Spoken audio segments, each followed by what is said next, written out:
Kami hendak minjam linggis lawan kapak, ujarnya. Gasan apa? Tenang aja, Kang. Kami dapat peti harta karun, ujarnya. Begitu terbuka peti itu, semangat bubuannya menjinguk ke dalam isi peti itu. Itu sekitar jam 3:30 kalau dibukanya, kalau dilihatinya sekali apa yang dilihatnya. Ini pencemburuan pegunungan yang ada di sekitar kota Mekarsari di wilayah ini sudah hijau. Assalamualaikum, kembali di Wadah Julak Bakisah. Sebetulnya Wadah Julak Bakisah ini ada dapat kiriman pengalaman tragis sekitar 2 bulan lalu. Tapi aku tuh ragu-ragu mengisahkannya, maju mundur. Tapi akhirnya malam ini kukisahkan pengalaman tragis ini, bahkan sangat tragis ini, dengan si izin narasumber. Jadi kisahnya ini terjadi pada tahun 1999 di Kalimantan Tengah, di satu wilayah yang namanya Kasongan. Nah, di daerah Kasongan ini banyak orang bekerja itu sebagai pendulang emas, karena di daerah situ ada bukit-bukit yang ternyata banyak mengandung emas.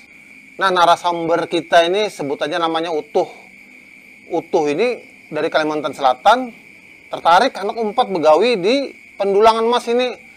Lalu inya tuh dengan abahnya, dengan keluarganya, terus dengan 8 kawannya lagi, itu bersebelas tulak ke Kasongan. Karena di Kasongan ini ternyata ada keluarga bubuan Utuh nih, ngarannya Timah, bebinian. Nah, Timah ini, lakinya ini sebagai bos pemborong untuk orang-orang yang begawi mendulang emas di daerah itu. Sampai di sana akhirnya 4 begawi. Nah, si bos Adul namanya, bos Adul ini sudah bisi satu kelompok yang isinya itu 13 orang. Satu orangnya itu sepupunya si Utuh juga, ngarannya Mani.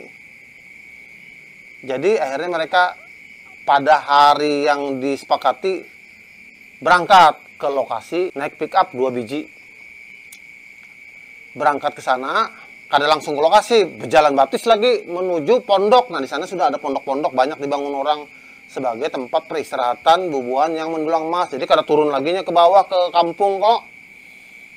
Nah, bubuan Utuh ini karena ada yang tua, ada yang anom, ada yang tua, ada yang muda, dapat tempat pondok yang parak lokasinya dengan lokasi untuk mendulang emas. Sementara yang 13 orang tadi bubuan kelompok Mani itu agak jauh, tapi lokasi pendulangannya juga daerah sana.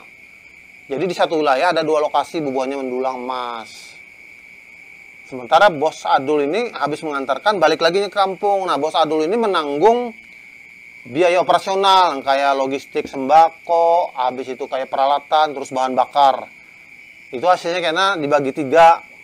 Sepertiganya bos Adul, 2/3-nya bubuan yang begawi, tapi dipotong dulu dengan biaya operasional. Mulailah bubuannya begawi di sana. Sekitar 1 minggu sudah begawi lah. Lokasinya kan terpisah.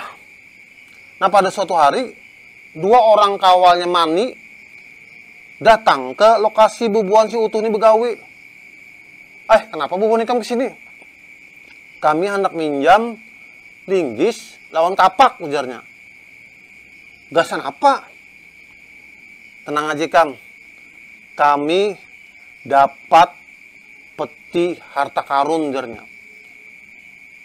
Kada percaya bubuan si Utuh ini, peti harta karun apa? Pokoknya peti harta karun, petinya tuh bagus, peti ulin, beukir-ukir lagi, bagus pokoknya, jar. Kami yakin isinya itu harta karun, perhiasan kah, emas, permata kah, pokoknya pasti harta karun yang bernilai mahal, jarnya. Yang bubuan Utuh nih ada yang sebagian yang kada percaya, julungnya aja, jar. Kapak dengan linggis. Nah, tapi si Utuh ini penasaran. Aku 4 dong melihati, jar. Ayo kalau anak 4. Akhirnya si Utuh 4 bubuannya ke lokasi di mana bubuan kelompok Mani ini mendapatkan peti ulin yang mereka anggap berisi harta karun. Sampai di sana, si Mani memang melihat ada peti ulin ganal, lebar dengan panjang. Itu dari bahan ulin, kayu ulin. Kayu ulin ini adalah kayu yang khas dari Kalimantan. Kayunya kuat, tahan rayap, tahan air, makin lawas makin kuat, warnanya hitam. Baukiran peti itu. Begitu Mani melihat, petinya itu tertutup rapat, kada bisa dibuka. Dilihat-lihat juga kada pakai paku, ternyata berpasak. Tapi si Utuh ini melihat kayak itu. Akhirnya ya sudah, aku kembali lagi udah begawi lah, baik aku begawi jar. Ayo jar. Jadi si Utuh ini kembali ke lokasinya, mendulang dengan bubuhannya, kelompokinya. Sementara bubuhannya itu bersemangat hendak membuka peti itu. Dengan segala macam cara ternyata ngalih membuka peti itu. Sampai sore bubuhannya hanyar berhasil, sekitar jam 3:30, 4 tuh hanyar berhasil membuka peti itu. Begitu terbuka peti itu, semangat bubuhannya menjinguk ke dalam isi peti itu. Itu sekitar jam 3:30 kalau dibukanya, kalau dilihatinya sekali apa yang dilihatnya. Sekalinya kam di dalam peti itu isinya itu tengkorak, tapi ganal. Kepalanya itu ganal. Habis itu awaknya itu panjang, saking panjangnya awaknya itu peti itu kada cukup sampai batisnya. Jadi di bagian lutut melipat. Tapi yang namanya bubuhannya ini sudah kalap loh, menyangka itu adalah isinya harta karun, perhiasan, permata dan semacamnya. Kecewa benar, bahkan sarik. Kada takutan melihat tengkorak tuh, bahkan diambilinya kepala tuh, dibantingnya. Apa isinya ini sekalinya? Ada yang mengambil tengkorak batis, dibantingnya juga. Kita ini setengah mati membuka ini, habis waktu kada begawi, sekalinya isinya tengkorak mahal ajarnya. Dibantingnya, dibuangnya segala macam loh. Nah akhirnya mereka kada begawi lagi karena sudah jam 4 sore. Kembalilah ke pondoknya. Habis itu malam guringnya kayak biasa. Nah si Utuh ini kada tahu kejadian apa-apa tentang penemuan tengkorak dalam peti itu karena lokasi terpisah kalau. Esok paginya di pondoknya Utuh ini didatangi oleh kawalannya dari kelompok Mani. Berdua datang dengan tergopoh-gopoh, dengan wajah yang panik. Langsung datang ke pondok situ mengiau bubuhannya. Utuh, jar. Kenapa? Julak jar, ada juga situ yang tuha kalau. Kenapa? Si Sabri dengan Udin meninggal dunia jar. Langsung terkejut bubuhannya ini. Kenapa? Jadi meninggal? Karena tahu juga kami. Pagi-pagi kami bangunan, ini kada bangun-bangun sekali meninggal sudah. Waduh, kalang kabut bubuhannya. Langsung abahnya Utuh nih lah menyewa trel, turun ke kampung ke bawah mengabari Bos Adul. Bos Adul tuh kaget juga. Akhirnya dievakuasi 2 mayat itu. Yang lain semua disuruh turun. Turunan semua ke bawah, kada lagi begawi, kada dilanjutkan proyek pekerjaan mendulang emas itu, turun semua. Bubuhannya ternyata kenapa meninggal kada tahu juga. Akhirnya kumpul di rumah Bos Adul dengan bininya Timah itu di situ. Ini aja, ini kita bawa ke kota jar mayatnya untuk dibawa diperiksa. Berangkatlah mereka ke sana. Sementara si Adul dengan abahnya dan sepupunya ini bertinggal di rumah Timah karena Timah itu kan keluarganya juga. Tapi sekalinya ikam 2 orang lagi meninggal, bertambah. Tambah kalang kabut bubuhannya, akhirnya semua ini panik tuh Pang. Nah, di sini dikisahkan ternyata dalam waktu sebulan sehabis 2 orang pertama itu meninggal. Kan ada 13 sih kelompok Mani ini. 12 orang itu meninggal dalam waktu sebulan. Ada yang bangun guring di rumah. Ini bulikan kalau ke rumah masing-masing meninggal.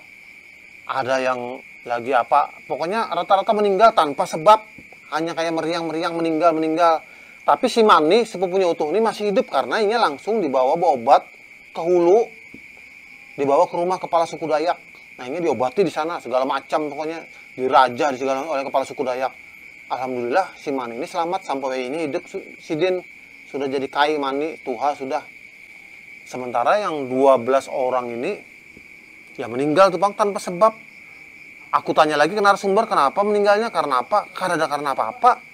Tapi intinya itu yaitu guring meninggal. Paling-paling kayak meriang, demam sedikit meninggal. Nah banyak desas-desus bubuhan orang kampung situ mengira-ngira sebab dari meninggalnya ini adalah karena yaitu melakukan hal yang kada boleh, membuka peti itu, membanting-banting pulang tengkorak-tengkorak yang ada di dalam peti itu. Nah di situ ujarnya istilahnya itu ketulahan, kepuhunan dan sebagainya. Jadi kisahnya sampai di situ bubuhannya. Nah kalau kita bisa mengambil hikmahnya dari kisah ini, makanya kalau kita ada di satu daerah tuh janganlah melakukan hal-hal yang mungkin kada baik. Ya, mungkin dikaitkan dengan itu walaupun masih misteri kematiannya dari 12 orang ini. Sampai di sini dulu cerita di malam ini. Terima kasih telah memperhatikan. Wassalam.